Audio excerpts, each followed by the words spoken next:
Around classes bye तृप्ता शर्मा। आज मैं आपको करवाने जा रही हूँ चैप्टर 5 9th क्लास का एक्सरसाइज 5.1 का फर्स्ट क्वेश्चन। इस क्वेश्चन में क्या है कि जो आपको ये स्टेटमेंट दे रखी है, only one line can pass through a single point. आपको ये स्टेटमेंट बतानी है कि ट्रू है कि फॉल्स है। तो जैसा कि लास्ट क्लासेस में मैंने आपको बताया था, सिंगल पॉइंट का मतलब एक ही पॉइंट से, एक पॉइंट से गुजरने वाली बहुत सारी लाइंस हम ड्रॉ कर सकते हैं। एक ही पॉइंट से होने वाली बहुत सारी लाइंस है। तो इसमें इस स्टेटमेंट में लिखा है ओनली वन लाइन, तो सिर्फ एक लाइन नहीं होती, एक ही पॉइंट से गुजरने वाली बहुत सारी लाइनें हम ड्रॉ कर सकते हैं। तो ये स्टेटमेंट हमारी फॉल्स है। इसका रीजन ये है, as infinite lines can pass through a single point.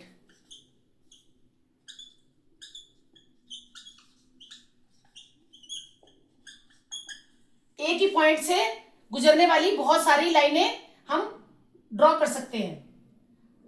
तो इसमें लिखा है ओनली वन लाइन, तो इसलिए ये फॉल्स है। सेकंड वाला है, there are infinite number of lines can pass through two distinct points.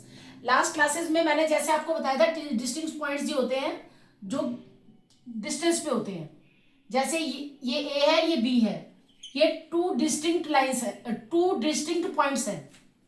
ए और बी टू डिस्टिंक्ट पॉइंट्स हैं। तो इनसे गुजरने वाली ओनली वन लाइन होती है। ओनली वन लाइन जो है वो टू डिस्टिंक्ट पॉइंट से होकर एक ही लाइन गुजरेगी। और इन्होंने क्वेश्चन में लिखा है इनफाइनाइट नंबर ऑफ लाइंस, तो ये भी हमारा फॉल्स होगा। As only one line can pass through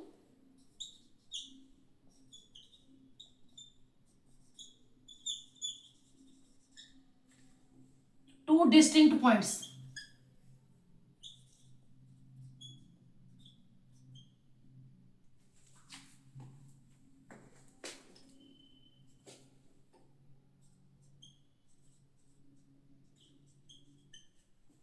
first question में आपको ये देखा है कि एक पॉइंट से गुजरने वाली एक ही लाइन होती है, तो ये हमारा गलत है। एक ही पॉइंट से गुजरने वाली बहुत सारी लाइनें हो सकती हैं। और दूसरे क्वेश्चन में है कि दो डिस्टिंक्ट पॉइंट से गुजरने वाली बहुत सारी लाइनें होती है, ये भी हमारा गलत है। टू डिस्टिंक्ट पॉइंट से गुजरने वाली सिर्फ एक लाइन होती है।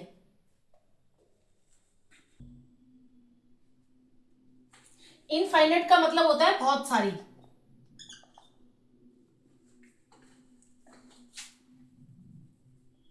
इनफाइनाइट माने मैनी।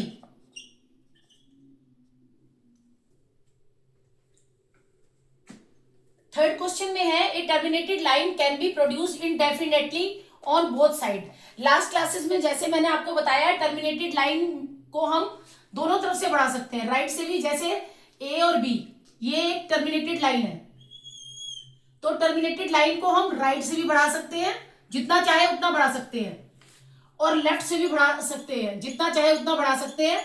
तो थर्ड में आपको लिखा है, a terminated line can be produce मतलब होता है बढ़ाना।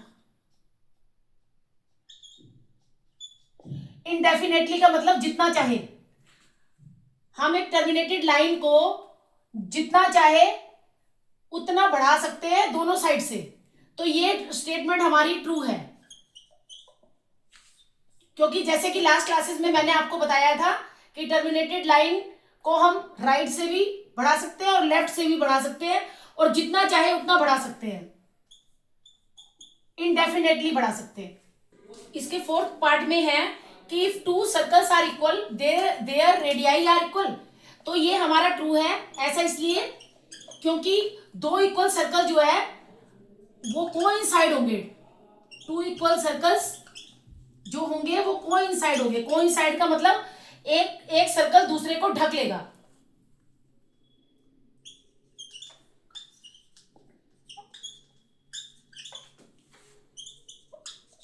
जैसा कि पिछली क्लासेस में मैंने आपको बताया था, कोइंसाइड का मतलब होता है एक सर्कल के ऊपर दूसरा सर्कल जो है सेम उसी का आ जाए।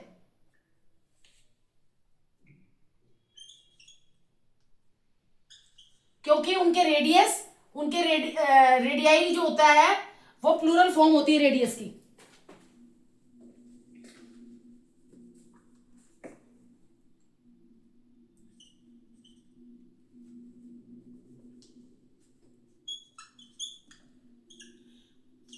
उनके रेडियस और उनके एरिया जो होंगे वो इक्वल होंगे, और सरकमफ्रेंस।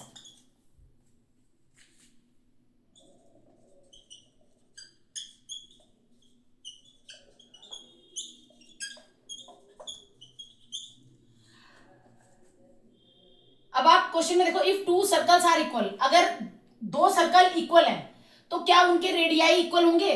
हाँ, दो सर्कल अगर इक्वल है तो एक सर्कल के ऊपर दूसरा सर्कल जो है वो कोइंसाइड कर लेगा। कोइंसाइड मतलब एक ढक लेना, ढकना। कोइंसाइड का मतलब ढकना। जब एक सर्कल दूसरे सर्कल को ढक लेगा तो उनका रेडियस भी इक्वल होगा।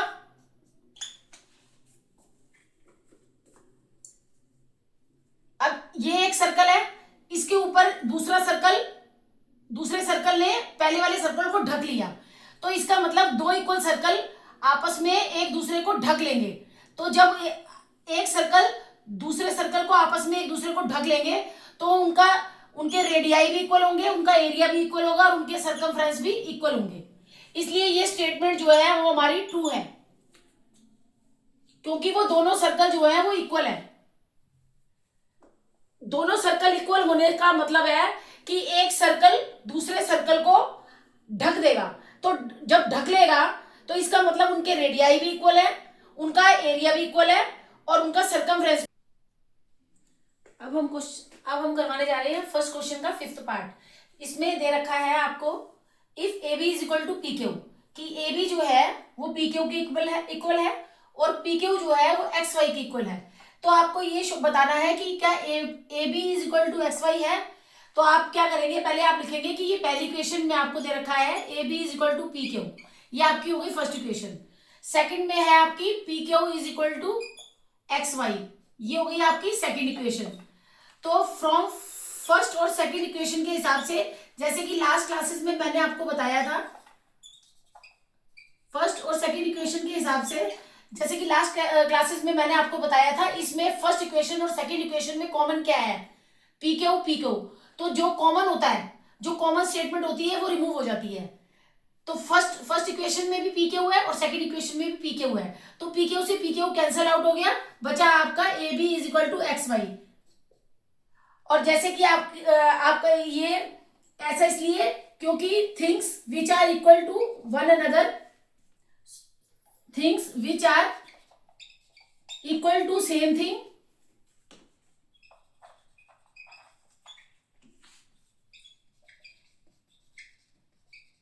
Are equal to one another.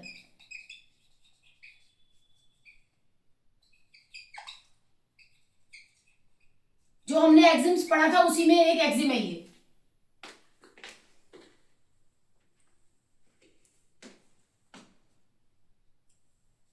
इसमें ए बी जो है पी क्यू के इक्वल है, ये आपको दे रखा है, ये गिवन है। और पी क्यू जो है एक्स वाई के इक्वल है, ये भी आपको गिवन है। तो ये आपकी फर्स्ट इक्वेशन हो गई और ये आपकी हो गई सेकंड इक्वेशन। तो फर्स्ट और सेकंड इक्वेशन के हिसाब से, तो फर्स्ट इक्वेशन और सेकंड इक्वेशन में आपको ये फाइंड आउट करना है कि कॉमन क्या है। तो कॉमन इसमें पी क्यू है, इसमें भी पी क्यू आ रहा है और इसमें भी पी क्यू आ रहा है। तो पी क्यू और पी क्यू ये दोनों कैंसिल आउट हो जाएंगे, तो आपका बचेगा A B is equal to X Y.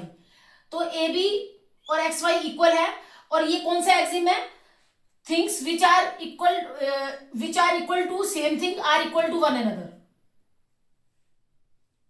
ऐसा इसलिए क्योंकि ए बी भी पी क्यू के बराबर है और पी क्यू जो है वो एक्स वाई के इक्वल है, इसलिए ए बी जो है वो एक्स वाई के इक्वल हुआ, पी क्यू जो कॉमन है वो रिमूव हो गया।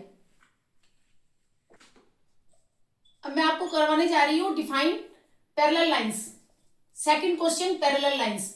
जैसे कि लास्ट क्लासेस में मैंने बताया था आपको, पैरेलल लाइंस कौन सी होती हैं, जो आपस में एक दूसरे को काटती नहीं है और उनके बीच का जो उनके बीच का जो डिस्टेंस होता है वो कांस्टेंट होता है। जैसे ये ए बी,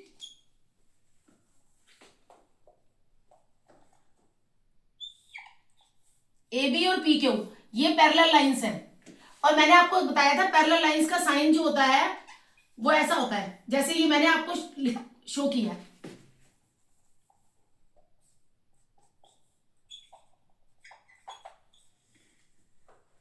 तो इसकी डेफिनेशन, पैरेलल लाइंस की डेफिनेशन क्या होगी, टू लाइंस, इसमें टू लाइंस आएगा, हमने इसी को देख के लिखना है, टू लाइंस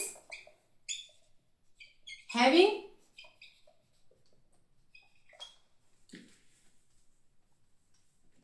इसमें आप ये देख रहे हैं कि इनका कॉमन पॉइंट कुछ नहीं है क्योंकि ये आपस में एक दूसरे को काट नहीं रही। Two lines having no common point, इनका ये आपस में एक दूसरे को काट नहीं रही, इसलिए इनका कोई कॉमन पॉइंट नहीं है। Two lines having no common point and distance between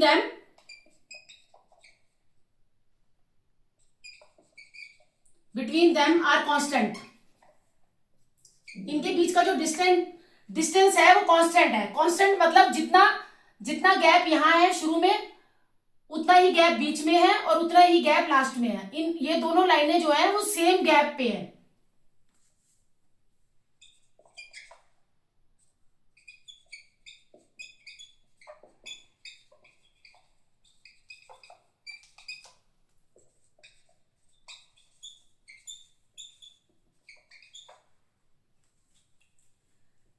इसको आप ये भी कह सकते हो जो आपस में एक दूसरे को नहीं काटती, इंटरसेक्ट नहीं कर रही है।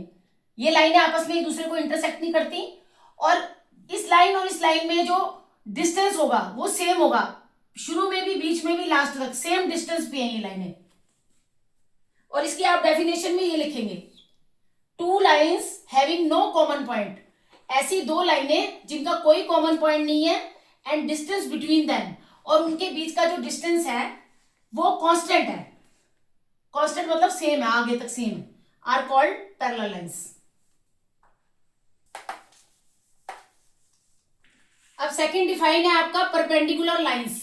परपेंडिकुलर लाइंस, जैसा कि लास्ट क्लासेस में मैंने आपको बताया था, परपेंडिकुलर लाइंस वो होती हैं जो एक दूसरे को 90 डिग्री पर काटती हैं। जैसे ये लाइन है, एक ये लाइन है, ये लाइन और ये लाइन, ये आपस में एक दूसरे को 90 डिग्री पर कट कर रही हैं और इनका एक ही कॉमन पॉइंट है, ये रहा कॉमन पॉइंट। ये जो वर्टिकल लाइन है और ये जो हॉरिजॉन्टल लाइन है, इनका एक ही कॉमन पॉइंट है। जैसे कि आप मान लो P, एक लाइन आपकी ऊपर है वर्टिकल और एक लाइन है आपकी हॉरिजॉन्टल। तो वर्टिकल लाइन हॉरिजॉन्टल लाइन को जिस पॉइंट पे इंटरसेक्ट कर रही है, इंटरसेक्ट का मतलब काट रही है, एक कॉमन पॉइंट है। P जो है वर्टिकल लाइन में भी आ रहा है और P जो है वो हॉरिजॉन्टल लाइन में भी आ रहा है। तो इन दोनों का कॉमन पॉइंट क्या है, P, और ये आपस में एक दूसरे को किस पे इंटरसेक्ट कर रही है, 90 डिग्री पे। तो ये है आपकी हमारी परपेंडिकुलर लाइंस। परपेंडिकुलर लाइंस आपकी ऐसे भी हो सकती हैं और ऐसे भी हो सकती हैं।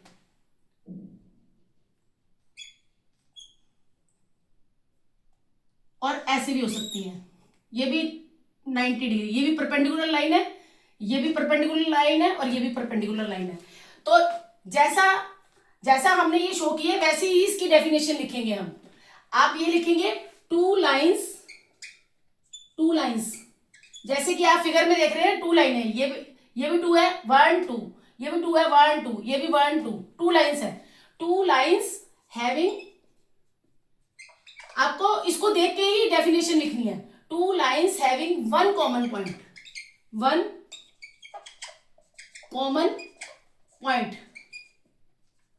एंड इंटरसेक्ट ईच अदर, एक दूसरे को ये किस काट रही है, एट 90 डिग्री पे एक दूसरे को काट रही है और इनके बीच में एक ही कॉमन पॉइंट है। Two lines having one common point and intersect each other, और एक दूसरे को इंटरसेक्ट कर रही है 90 डिग्री पर, आर कॉल्ड परपेंडिकुलर लाइंस।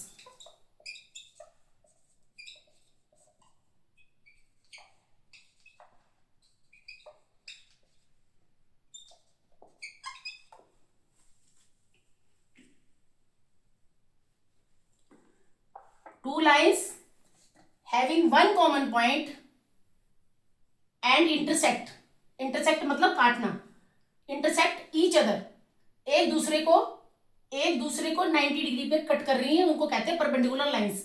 और इसका जो साइन होता है वो ऐसे भी हो सकता है, उल्टा टी, सीधा टी और एल, सीधा एल और उल्टा एल, ऐसा साइन होता है, मोस्टली ऐसे साइन होता है इसका। अब हम डिफाइन में करेंगे third part line segment. Line segment जैसा कि लास्ट क्लासेस में मैंने आपको बताया है, लाइन सेगमेंट वो होता है जिसकी एक डेफिनेट लेंथ होती है, जैसे कि एक पॉइंट ए और पॉइंट बी, इनकी डेफिनेट लेंथ है। मान लो ये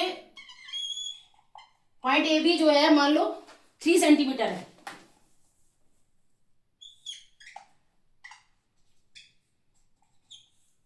मान लो ये 3 सेंटीमीटर है, तो इसकी डेफिनेट लेंथ है, ना तो हम 3 सेंटीमीटर से इसको कम कर सकते, ना हम इससे ज्यादा कर सकते।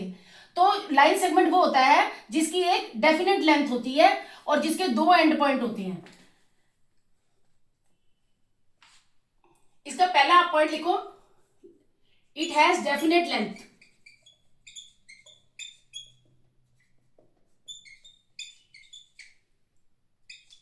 ना इसको हम बढ़ा सकते हैं ना घटा सकते हैं, it has definite length. Second point भी लिखो, इट हैज 2 एंड पॉइंट, इसके 2 एंड पॉइंट्स होते हैं।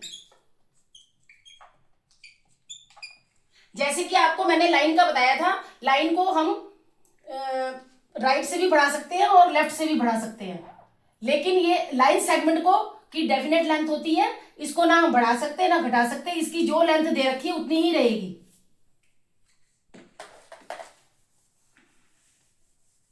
अब मैं डिफाइन में फोर्थ पार्ट करवाने जा रही हूं आपको, रेडियस।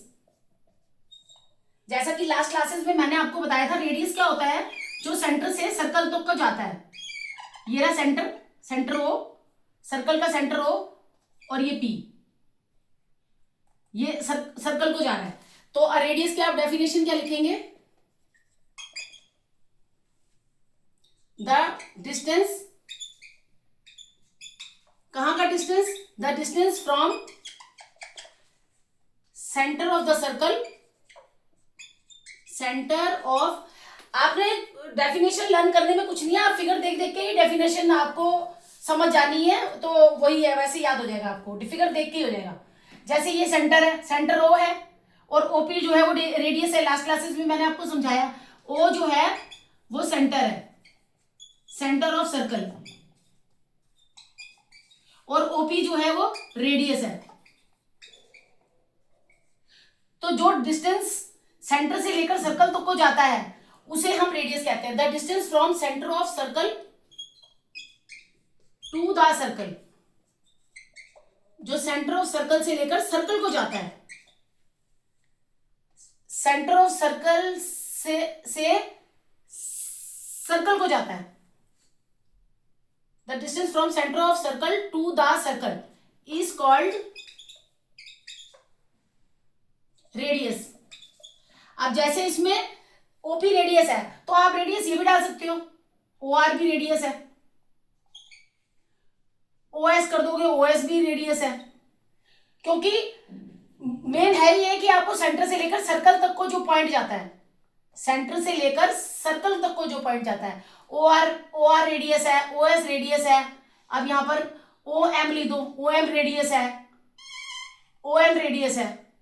और एक सर्कल का जो रेडियस है हर बार सेम होगा। अगर ये 3 सेंटीमीटर है तो सारे ये भी 3, ये भी 3, ये भी 3, ये भी 3, सब 3 सेंटीमीटर होंगे। और आपको मैंने बताया है कि जो रेडियाई होता है वो प्लूरल फॉर्म होती है रेडियस की, radii plural form of radius.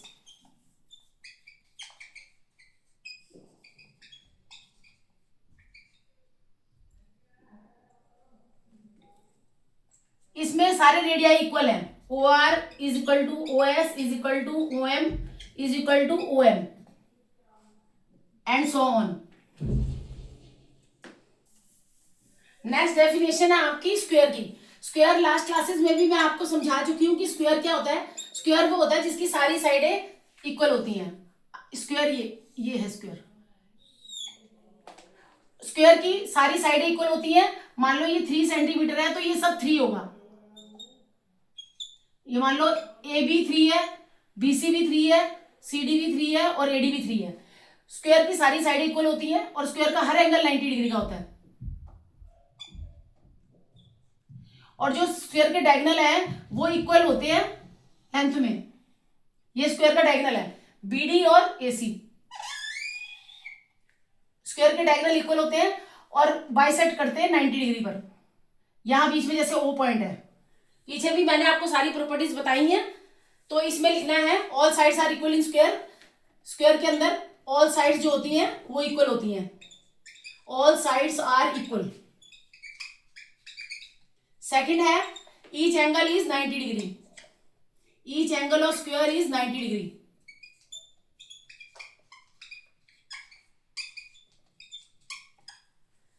और जो स्क्वायर के डायगोनल है वो इक्वल होते हैं, एसी और बीडी इक्वल होंगे।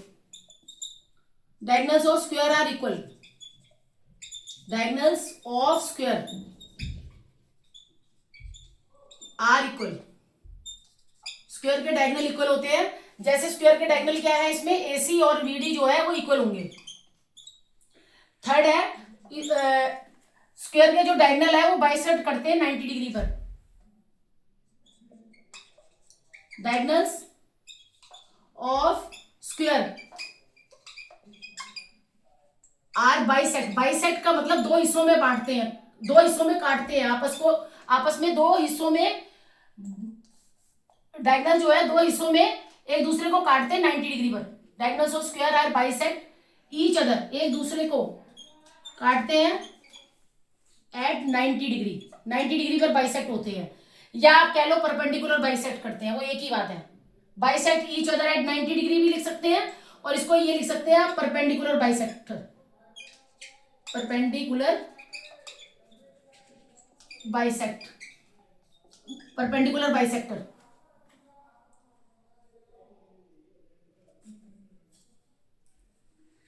ये वाला डायगोनल और ये डायगोनल आपस में एक दूसरे को काटेंगे 90 डिग्री पर, बराबर बराबर काटेंगे। जितना हिस्सा ये है, ये जो मान लो अगर ओबी ओबी ओडी के बराबर है, आप ऐसे ही लिख सकते हो इसको कि ओबी जो है वो ओडी के बराबर होगा,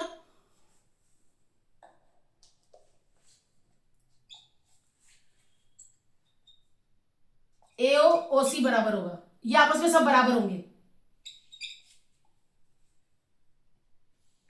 ओबी ओडी बराबर है, ओए बराबर और ओसी बराबर, ओए बराबर ओसी, ये सारे डायगोनल आपस में बराबर होंगे। और बीच का जो एंगल है वो 90 डिग्री का होगा, एओडी, एंगल एओडी बराबर angle B, AOD AOB, AOB बराबर बीओसी बराबर COD is equal to 90 degree, बराबर COD is equal to 90 degree. Square में जो प्रॉपर्टीज होती हैं वो ऑल इन वन है, इसमें सारी प्रॉपर्टीज इकट्ठी एक साथ आती हैं। और स्क्वायर एक पैरेललोग्राम भी है। आपको फिफ्थ प्रॉपर्टी में लिखना है, फर्स्ट ऑफ ऑल तो ये पैरेललोग्राम है, उसके बाद ही आएगा square, square is a parallelogram. Parallelogram की स्पेलिंग है, ये शॉर्ट फॉर्म है।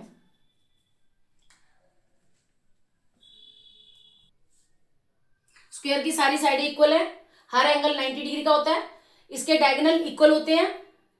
इस डायगोनल जैसे कि ए सी और बी डी डायगोनल है, ये इक्वल होते हैं लेंथ में और एक दूसरे को 90 डिग्री पर काटते हैं, इक्वल काटते हैं। और हर एंगल 90 डिग्री का होता है, इसका अंदर जहां 90 डिग्री पर बाइसेक्ट करते हैं वो इक्वल सब 90 के होते हैं। यानी एओ बी, बीओ सी, सीओ डी और एओ डी ये सारे 90 डिग्री के हैं। ये मैंने आपको नीचे लिख दिया है। और स्क्वायर जो है वो एक पैरेललोग्राम भी है। पैरेललोग्राम इसलिए क्योंकि जैसे कि आपने लास्ट पीछे 8th क्लास में पढ़ा हुआ है, पैरेललोग्राम क्या होता है, जो जो पैरेललोग्राम की प्रॉपर्टीज होती हैं वो सारी स्क्वायर में अप्लाई होती हैं।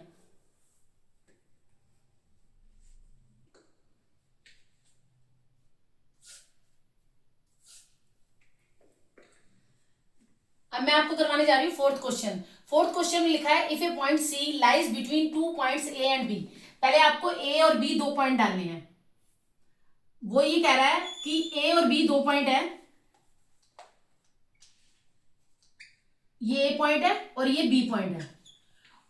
इफ ए पॉइंट सी जो है वो किसके बीच में है, बिटवीन माने बीच में है, किसके बीच में है, ए और बी के बीच में, ए और बी के बीच में पॉइंट सी है। तो उसने बोला ऐसे है सच दैट ए सी बराबर बी सी, इसमें ए सी और बी सी बराबर दे रखा है आपको, ये आपको गिवन है। तो आपको प्रूफ करना है कि ए सी जो है वो is equal to half of A B. तो इसके लिए आपको फिगर बनानी है। तो फिगर तो हमने बना दी, एक्सप्लेन बाय ड्राइंग फिगर। अब फिगर बना दी। अब आपको A C is equal to B C आपको दे रखा है और जो प्रूफ करना है वो ये प्रूफ करना है। तो आप ये देखें कि ए सी यहां दे रखा है, तो ए सी दे रखा है तो ए सी को हटाएंगे नहीं हम, क्योंकि हमें जो प्रूफ करना है उसमें ए सी आ रहा है। तो हम क्या करेंगे, दोनों तरफ ए सी से दोनों तरफ एड ए सी बोथ साइड, दोनों तरफ ए सी से प्लस करेंगे, एड ए सी बोथ साइड। हम दोनों तरफ ए सी से एड, ये पहली इक्वेशन हो गई, ये फर्स्ट इक्वेशन हो गई। इसमें हम AC को AC से ऐड करेंगे और BC को भी AC से ऐड करेंगे। अब आप देखो AC में AC ऐड होगा तो बन जाएगा आपका 2AC, AC में AC प्लस हुआ 2AC, और BC और AC, फिगर में देखो आप BC और AC प्लस किया तो क्या आ गया आपका AB।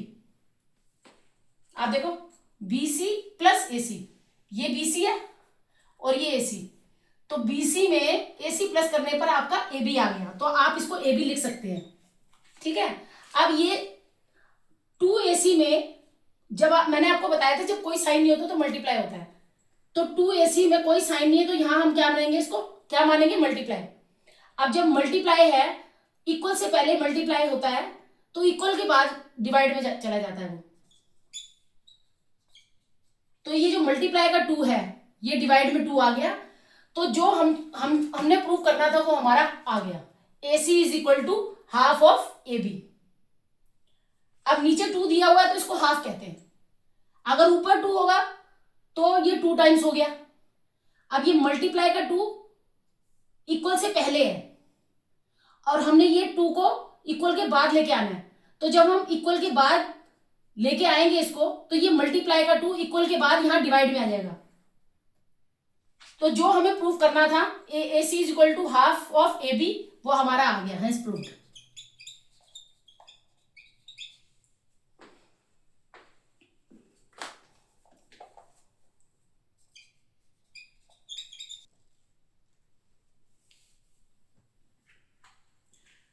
फिफ्थ क्वेश्चन में आपको पूछा क्वेश्चन दिया है इन क्वेश्चन 4। आपने क्वेश्चन 4 में जैसे पढ़ा, जैसे आपने क्वेश्चन 4 में देखा था कि जो ए बी, यहाँ ये पॉइंट ए है, ये पॉइंट बी है, उसका एक मिड पॉइंट सी दे रखा था। अच्छा, मिड पॉइंट होता क्या है, मिड पॉइंट वो होता है जो किसी भी लाइन को दो बराबर हिस्सों में बांटता है। तो जब सी जो है वो मिड पॉइंट है, if C is mid point of A B, तो ए सी बराबर बी सी हुआ ना, क्योंकि जितनी लेंथ ए सी की है उतनी ही लेंथ बी सी की है। पहले तो आपको ये समझना पड़ेगा कि मिड पॉइंट से क्या होता है। मिड पॉइंट से क्या होता है, कोई भी लाइन दो बराबर हिस्सों में बढ़ जाती है। ए बी पूरी लाइन है, मान लो ए बी अगर 6 सेंटीमीटर है तो सी मिड पॉइंट डालने से ए सी 3 हो गया और बी सी भी 3 हो गया, तो ए सी और बी सी बराबर हो गए। ये आपको समझना है। अगर आपको मिड पॉइंट समझ आ गया तो फिर ये क्वेश्चन भी समझ आ जाएगा। इस क्वेश्चन में क्या है कि इन्होंने बोला है कि जैसे क्वेश्चन 4 में ये बोला था कि ए बी का मिड पॉइंट सी है, तो आपको ये प्रूव करना है कि कोई भी लाइन सेगमेंट होता है उसका मिड पॉइंट एक ही होता है, दो नहीं होते। अब आपको इस क्वेश्चन में ये प्रूव करना है कि जैसे सी मिड पॉइंट है, सी के अलावा कोई और मिड पॉइंट नहीं हो सकता। तो हम क्या करेंगे, जो चीज हमें प्रूव करनी है उसका हम उल्टा लेके चलेंगे। Let A B having 2 mid points. हमने इसका उल्टा लिया ताकि हमें इसको प्रूव करना है कि किसी भी लाइन सेगमेंट का ओनली वन मिड पॉइंट होता है, दूसरा और कोई मिड पॉइंट नहीं हो सकता। तो इसको प्रूव करने के लिए हमने एक और मिड पॉइंट मान लिया, let A B having two mid point.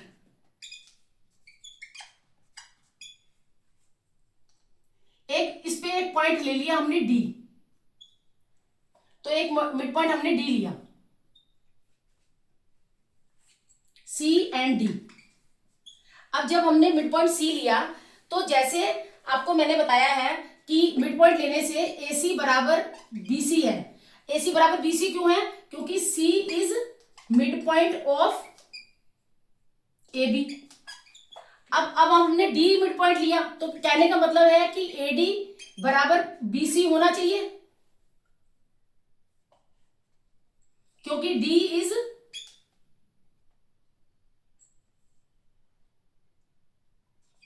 ए सी क्या है? हाफ ऑफ ए बी, और ए डी भी क्या है? Half of A B. तो फर्स्ट इक्वेशन ये हो गई और सेकंड इक्वेशन ये हो गई।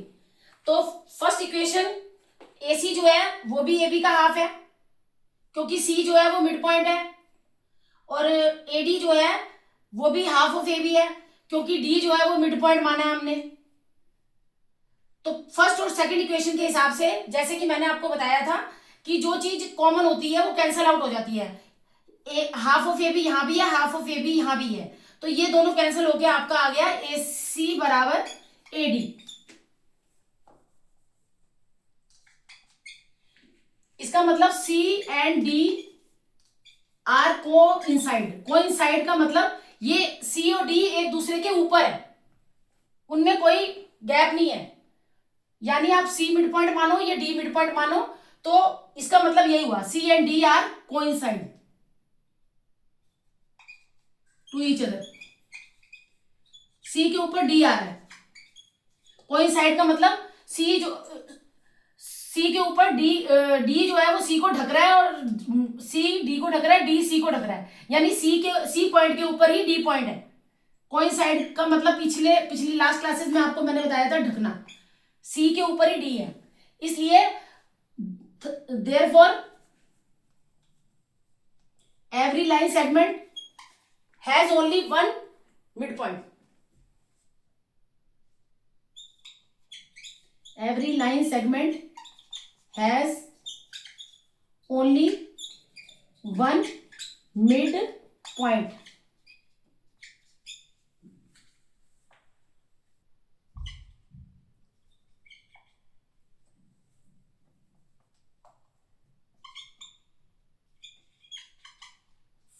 From first and second equation के हिसाब से, from first and second equation A C A D equal होगा।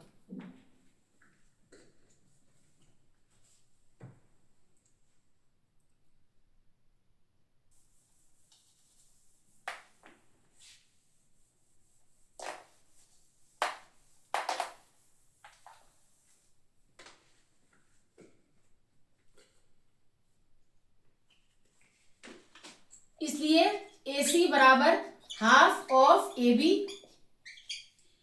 एंड ए डी जो है वो भी हाफ ऑफ ए बी है। तो ये फर्स्ट इक्वेशन हो गई और ये हो गई आपकी सेकंड इक्वेशन।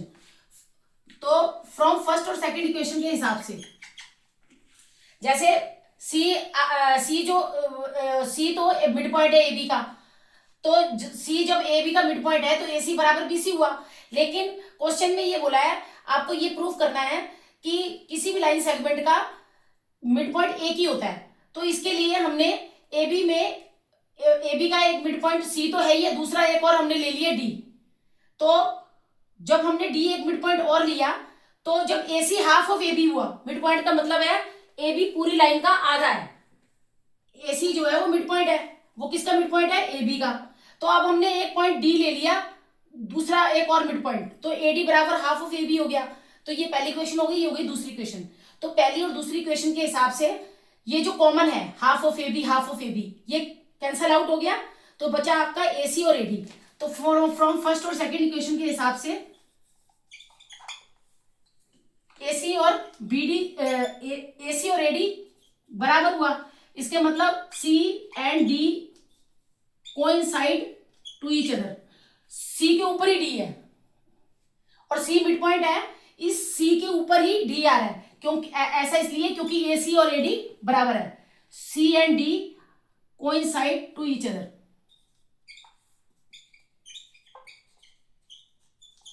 जब सी के ऊपर ही डी है तो therefore every line segment has only one midpoint. Therefore, every line segment has only one midpoint. दूसरा नहीं हो सकता क्योंकि हमने D जो दूसरा माना था वो बराबर ही निकला AC के। AC और AD बराबर निकला इसलिए।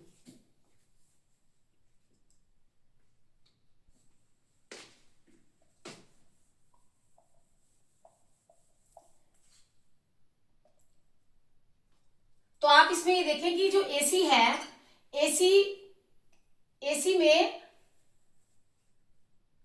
AB और BC शामिल है। तो आप AC की जगह लिख सकते हैं AB प्लस BC।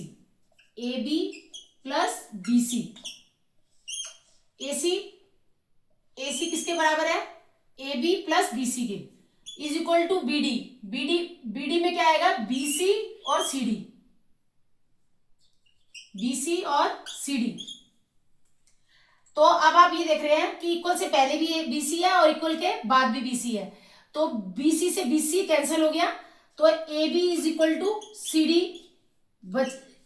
इक्वल हो गया। यही हमें प्रूव करना था।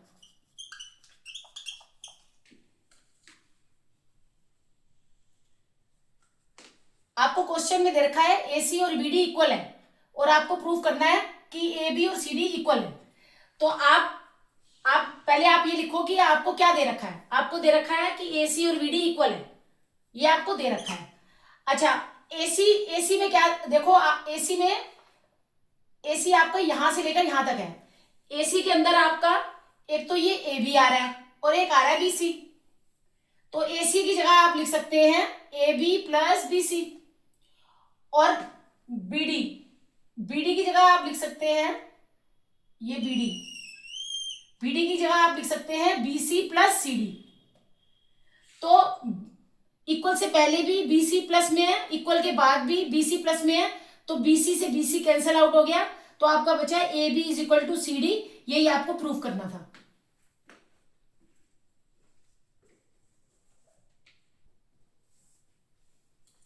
सेवंथ क्वेश्चन में है why is Exim 5 in the list of Euclid's axioms considered universal truth. जो यूक्लिड ने अपने एक्सिम 5 में बताया है कि एक्सिम 5 क्या था। यूक्लिड का एक्सिम 5 ये था कि द होल इज ग्रेटर। पहले आपको ये ध्यान रखना है कि एक्सिम 5 में यूक्लिड ने क्या बताया था। तो एक्सिम 5 यूक्लिड का था जिसमें उसने ये बताया था कि the whole is greater than the part.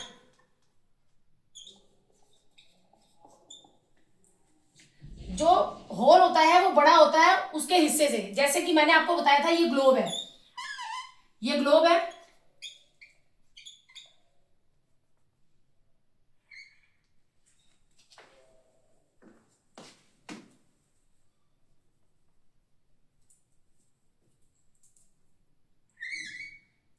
ये ग्लोब है। ये ग्लोब जो है वो होल पार्ट है, पूरी अर्थ है। क्योंकि ग्लोब जो होता है वो मॉडल ऑफ अर्थ होता है। तो ग्लोब जो है वो होल है, पूरा है। इसके पूरी अर्थ का मॉडल है।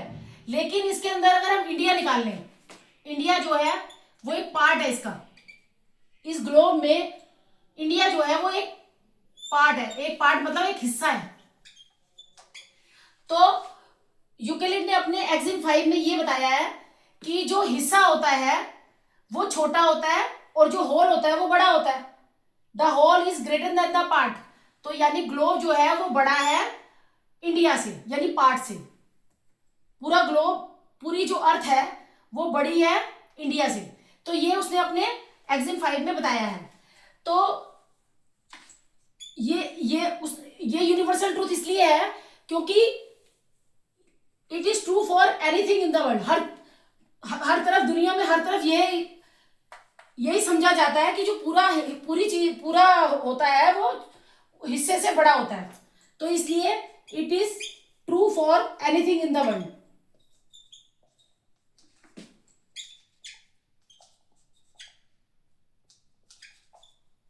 Sorry, it is true for everything in the world. Anything नहीं, everything. It is true for everything in the world.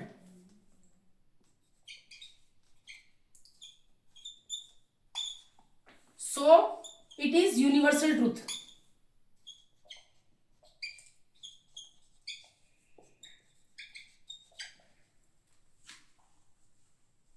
क्योंकि ये यूनिवर्सल ट्रूथ जो है हर तरफ अप्लाई होता है कि बड़ा जो पूरी चीज है, पूरी चीज जो होती है वो हिस्से से बड़ी होती है।